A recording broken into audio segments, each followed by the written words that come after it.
Welcome to Rooted in Yeshua, ministry of Yeshua House of Fire.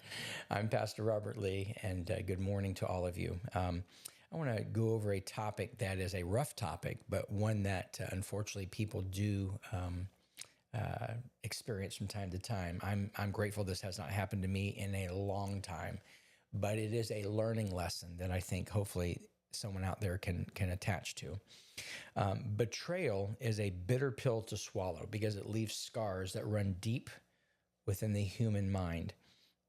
Betrayal are found, when people are betrayed, it's founded on two building blocks: deception and a yearning for emotional connection outside a relationship. Betrayal is the breaking or violation of a contract or trust or confidence that produces conflict within a relationship against other individuals or businesses, things like that. We've all experienced some betrayal at some point, hopefully not much, whether it's broken promises or people being unfaithful in their friendships and not keeping their word. And in fact, I've experienced this recently, unfortunately. I've experienced some poor behavior from a former business partner, that I trusted for well over 9 years. I'm going to give you a story in the Bible. David and Absalom. We all know who those are. Absalom is King David's son who had a desire to be king. And this story is in 2 Samuel 15 through 18. It's one of the most gripping examples of betrayal in the Bible because Absalom conspired against his own father to seize the throne. And this was an act of treason, but it challenged David's authority and also broke his heart as a father. When someone betrays you, they're going to try to break you. And who is being used? The person doing the betrayal, because the enemy is using that person to try to bring a wedge, to try to bring offense, to try to create division, to bring vindictiveness, to bring every evil work, if you will, against that person. So always be on guard. The betrayal came when Absalom wormed his way into the hearts of the people by pretending to care for their welfare and justice, and then led a rebellion against his father. This can happen, like I say, in our closest relationships. So we have to be careful who we trust and hold dear, knowing that there's always a possibility they can turn against you, but we obviously pray for that not to happen.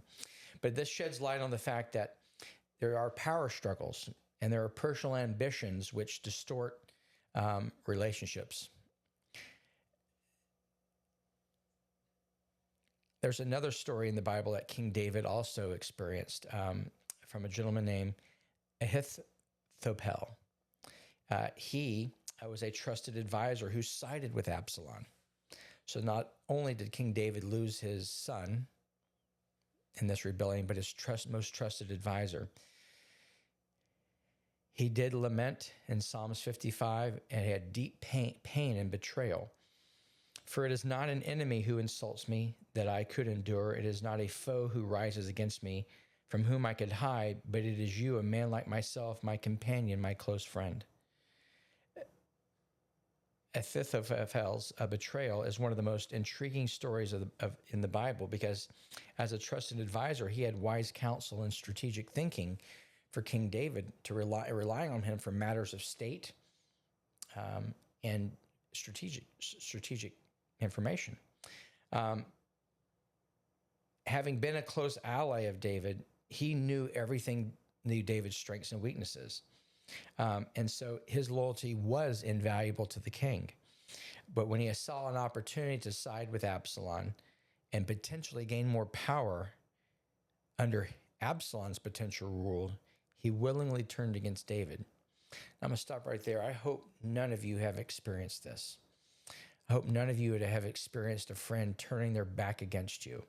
I know, unfortunately, in love triangles and high school, when someone's boyfriend or girlfriend goes with their best friend and all this kind of stuff, I mean, that's all silly teenage stuff. But at the end of the day, when you get older and more mature, you would want to make sure you surround yourself with high-quality individuals of high moral and character, integrity, who have shown that they have your best interest at heart, and you've shown them that you have their best interest at heart. So how do you handle betrayal? the first thing our flesh wants to do is get revenge. Sometimes people take it out physically. Sometimes it's in our mind. Sometimes it's emotional. But if you keep on talking about the situation, it'll only build up in bitterness and anger inside your heart. So the first thing you want to do is take it to the Lord and say, Father, I just forgive them. I release them. Be still and experience peace. Take your mind off the situation, put it on Christ. I've been praising and worshiping and praying in tongues this last week or two as this unfortunate event has gone on. I've given my problem to the Lord because he's going to calm the storm within us. The storms may rage around you, but remember when Jesus got into the boat with the disciples coming across the Sea of Galilee when all hell was breaking loose, literally, in terms of the weather. As soon as Jesus walked across the water and got on the boat, he said, "Peace, be still." Well, I want him to do the same thing in your life, but you have to ask him. The second thing is learn how to forgive others. When you forgive, you are released. You are free from the burden of the hurt. You've learned to sing what we call the Frozen song, let it go. You've let that situation go and not let it grip you and kind of rip out your heart. Understand that all difficult things we face in life, God can always use it for greater purposes. So just like the story of Joseph, when his brothers came for grain at the end of Genesis in chapter 49, they were starving. There was a famine. Of course, Joseph was following his prophetic destiny. Picking up where we left off, we had a little glitch there. The saddest thing about betrayal is that it never comes from your enemies. Your enemies can't betray you. They're already against you. Forgiveness doesn't excuse their behavior. Forgiveness prevents their behavior from destroying your heart. These are some tips I wanted to share. When you forgive, you're in a better place than them because they're walking around with hurt. They're walking around with anxiety and worry, and they have demonic attacks on them, demons who are using them to go against you. But when you're right with the Lord and you're walking in his path, those things aren't going to affect you.